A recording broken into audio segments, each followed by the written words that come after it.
Bonjour, je vous présente l'exemple 2.5c de la page 6 de la théorie. Alors je vous laisse peut-être arrêter la vidéo et prendre votre théorie pour compléter avec moi votre graphique et l'équation.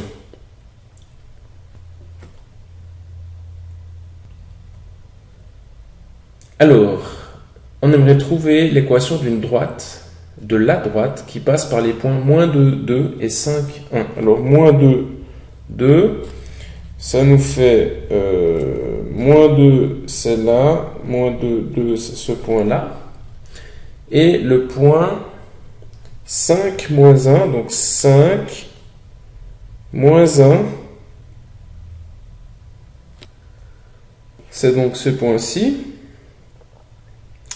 Et on aimerait trouver l'équation de la droite qui passe par ces deux points.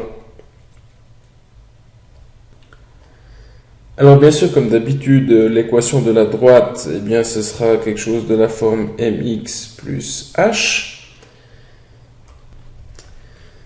Et la grande idée ici est en fait de déterminer dans un premier temps la valeur de m, c'est-à-dire quelle est la pente de cette droite. On voit déjà qu'elle va descendre. On peut donc déjà être sûr que le signe du m sera négatif. Et à l'aide des coordonnées des deux points, on peut calculer m. En effet, si j'appelle A le premier point, moins 2, 2, et B le second point, 5, moins 1, eh bien, on peut déjà savoir que on va descendre de 3 et on va avancer de 1, 2, puisque l'on se trouve à moins 2. Donc jusqu'à l'axe des Y, on avance de 2. Et depuis l'axe des Y, on avance encore de 5. 1, 2, 3, 4, 5 pour atteindre le point B. Autrement dit, la pente M de cette droite, eh bien ce sera la distance verticale. Ici, puisqu'on descend, eh bien ce sera moins 3, divisé par la distance horizontale. La distance horizontale, ici, c'est en fait 5.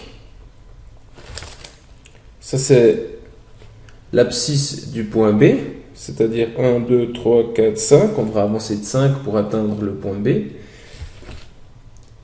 Plus encore 1, 2. Ceci nous fait donc moins 3 septièmes, qu'on peut aussi écrire comme ceci, moins 3 septièmes. De ce fait, on peut poser pour notre équation que ce sera moins 3 septièmes de x plus h qu'il nous faut encore déterminer. Et on va le déterminer comme nous l'avons fait à l'exemple 5.2b. On va simplement tenir compte du fait que la droite passe par le point moins 2, 2. J'aurais très bien pu dire qu'elle passe par le point 5, moins 1. Mais j'ai choisi ici de dire qu'elle passe par le point moins 2, 2 et de poser l'équation en fonction de cette information. Dire que la droite passe par le point moins 2, 2 revient en fait à dire que f de moins 2 égale 2. Ceci nous donne donc l'équation en partant de ceci. Alors, si je remplace x par moins 2, ça me donne moins 3 septièmes fois moins 2 plus h égale 2. D'accord? Donc ce 2 ici fait référence à celui-ci. Ceci est une équation que l'on peut résoudre. Ceci nous donne donc moins 3 septièmes fois moins 2, ça va nous donner plus, moins fois moins plus, 3 fois 2, 6 septièmes, plus h égale 2. Dans les deux membres, on va soustraire 6 septièmes.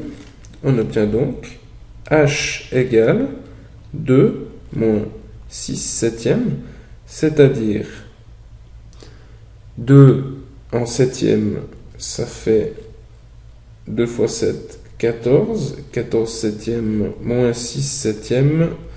14 moins 6, 8 septièmes.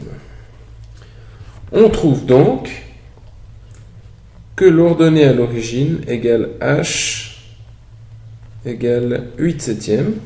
Et on peut donc compléter l'équation de notre droite, sachant que h égale 8 septièmes. Eh bien, on aura f de x égale moins 3 septièmes de x plus 8 septièmes.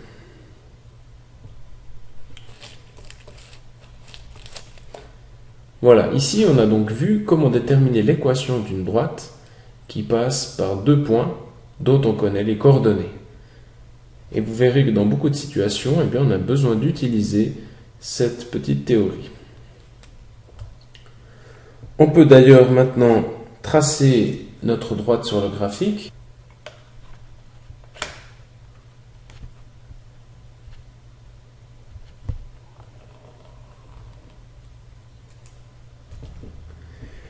Et nous voyons que l'ordonnée à l'origine ici, eh bien, elle est presque 1. En fait, elle vaut 8 septièmes. 8 septièmes, c'est juste un tout petit poil plus que 1. C'est pour ça qu'on ne le voit pas ici sur le graphique. Il faudrait zoomer pour le voir.